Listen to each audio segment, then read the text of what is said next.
Your ability to make enough money for survival depends on your relationship with mom, and your ability to make big money depends on your relationship with dad. Generally, our internal life, our home, our close relationships, and our survival is influenced by relationship with our mother.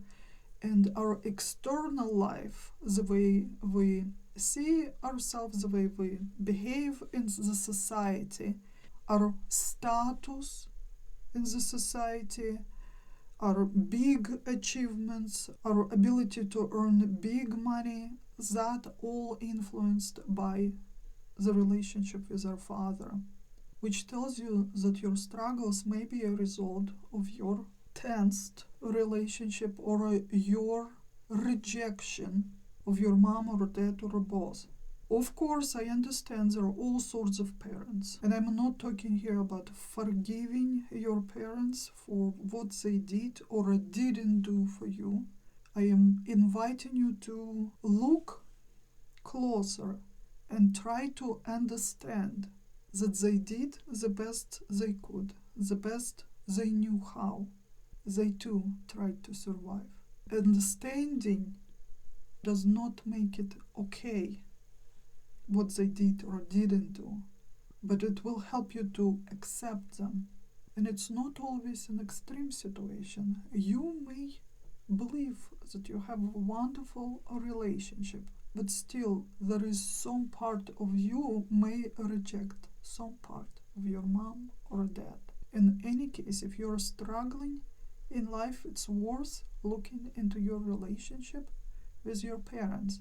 Again, the problems that can be stemming from the relationship with your mother, your internal life, your private life, your relationship with yourself, your body, your home, your intimate relationships, and everything that is related to survival, the basic needs: food, clothing, shelter, human warmth. We do need that for survival. What I notice often in work with my clients, that even eating disorders can be a result of a bad relationship with mom. I am rejecting my body. Your body is made of your mom. One lady came to me believing that she had a spirit attachment. She said she's constantly cold and tired, and she gets common colds non-stop. And a healer she went to told her that when a parasitic spirit attaches, it starts draining your life force, your energy, which can weaken your health, your immunity system. Could it be the case? Absolutely. But as I was listening to her, observing, she's sitting in front of me. Obviously, she's uncomfortable and cold. Her body is tensed, and I could even see that there were moments where she literally shook. Her body was trembling. But it also was a middle of winter, cold and snowy day, and she showed up to her appointment in a t-shirt. I asked her a very simple question: do you have a sweater? She laughed and said, of course I have a sweater, but I never ever wore them. Why? If it's cold, wouldn't that be sensible to put a sweater on to keep your body warm? And she said she doesn't like that.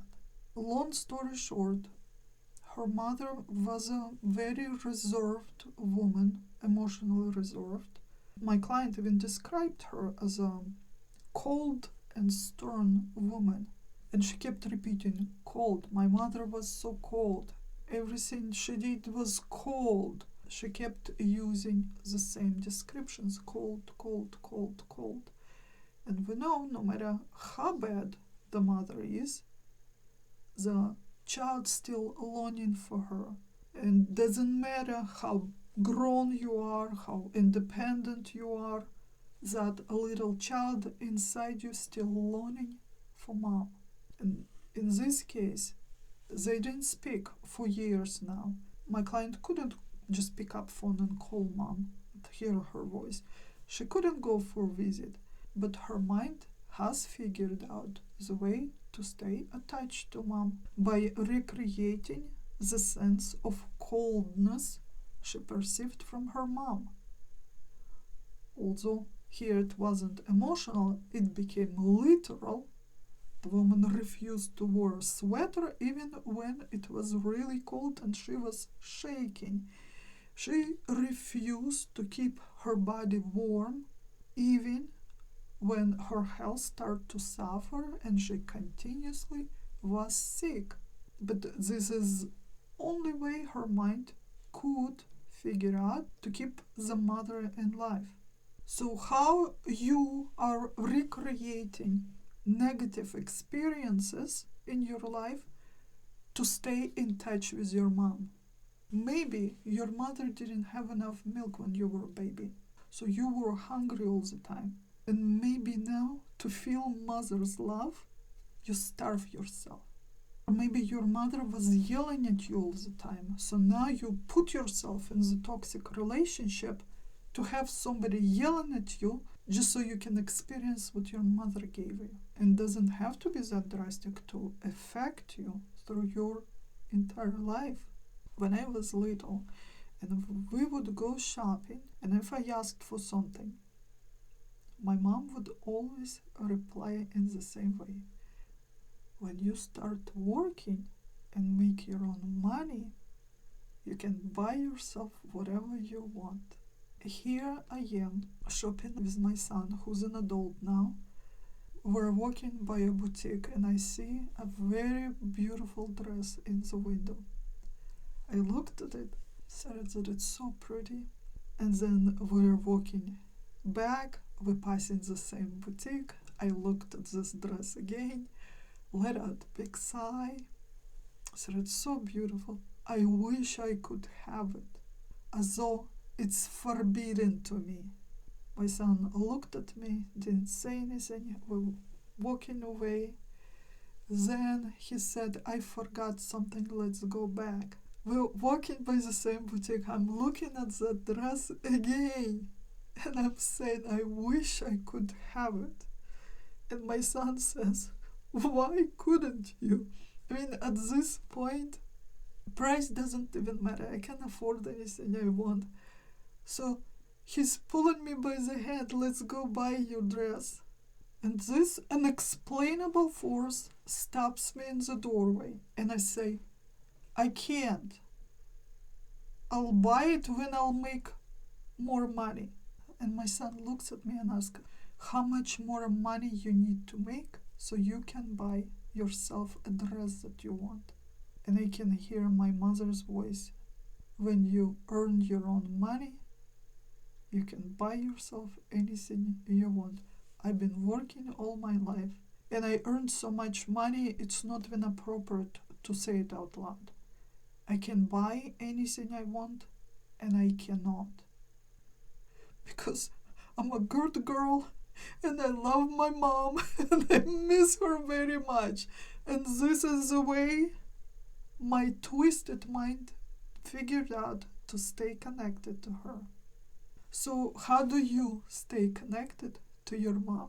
So if you struggle in these areas, and it doesn't matter how hard you work, how much money you make, do you end up at your baseline when you're fighting for your survival?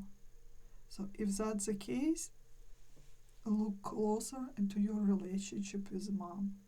Now let's talk about the external life.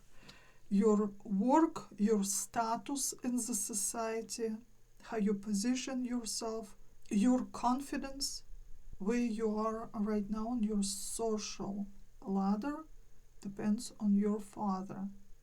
If you do not accept him for whatever reason, you cannot accept his strength, his power. And it takes strength, bravery, aggression to go into outside world and fight for what you need. Often we see young people, especially men, they say, I'm looking for myself. I'm searching for myself. This is a sign that they are rejecting their father. That sense of self comes from our father.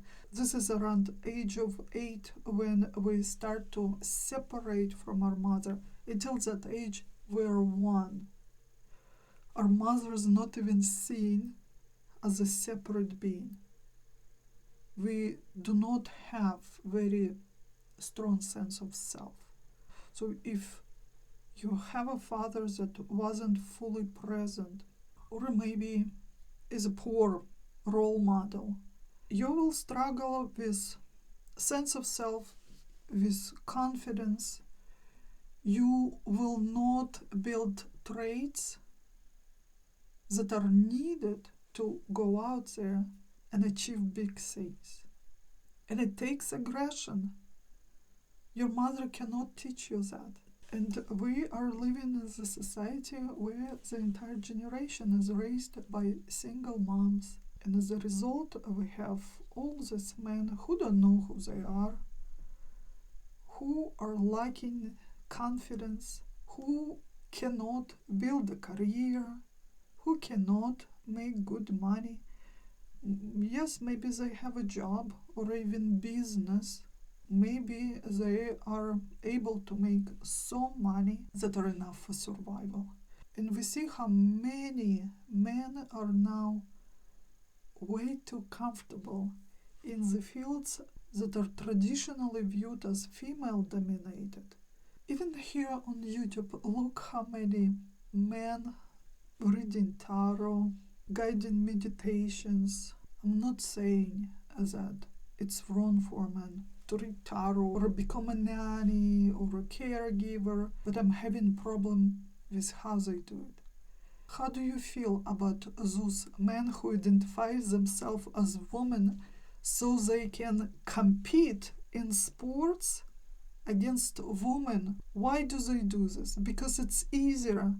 Because when they compete against equal, they're not likely to win. It's the same in the workforce. In the industries that are traditionally dominated by men, it requires strength, bravery, aggression. You have to take a lot of responsibilities. You need to solve complex problems, and you have to fight through. Now more and more men prefer to go and compete with women. And then men complain. No matter what I do, I cannot seem to break through. I can't make big money. Big money require big responsibility. I just recently worked with a client who reads tarot. He struggles financially. He says he makes just enough to survive, to pay his bills, but not enough to move out from mother's house. And he complains that his mother mocks him, doesn't take seriously what he does, and he said he cannot meet a woman that understands him. Nobody takes him seriously. Turned out his father was a big-time criminal. He's no longer alive, but this client of mine rejects him completely. I will never be like him. He was violent. He was a threat to the society. When you're rejecting your father, you are rejecting all the traits that are associated with being a man. And it's not being soft, caring, and loving. It's being brave, strong, violent when the situation calls for it. And it doesn't even matter what you do, it's just how you do it, how you approach it. You want to read tarot? Good for you. But do it as a man. Create your own system, develop your methodology, build a school, take responsibility, and create a workplace for other tarot readers to come in, and you make sure that they earn enough and get paid on time. And as a result, big money will come to you. The money you have is a result of the problems you solve for others. Because money don't fall from the sky, they come from other people, and they pay you when you solve their problems. You solve a little problem, people pay you little money. When you solve big problems, people are willing to pay you a lot. Within each field, regardless of what you choose for yourself, you can start solving tiny problems and make little money, or you can take responsibility for big problems and start solving them, and this is how you make big money. And if you're a woman, don't get fooled by those gurus who tell you that you need to embrace your feminine energy, become the goddess you are, and you will be wealthy. Real money can only be built on the masculine energy. So if this is your goal, you need to cultivate both, embrace your inner man, and go out into the big world and fight for what you want. Of course, it all comes with a price. Life has its way to balance things. The stronger you are, the weaker man will be attracted to you. If you grow your own pair of steel balls, everyone that surrounds you won't need them. The only way to have it all is to learn to cultivate all those energy and learn to bring it into harmony in your own way under your conditions. Don't wait for the life to balance it. In daytime, when you need to have work done, you step into the masculine, you go kill a dragon, and when you come home, you step into the feminine energy, you embrace that inner goddess, and you allow your man to be a man, and you will have it all.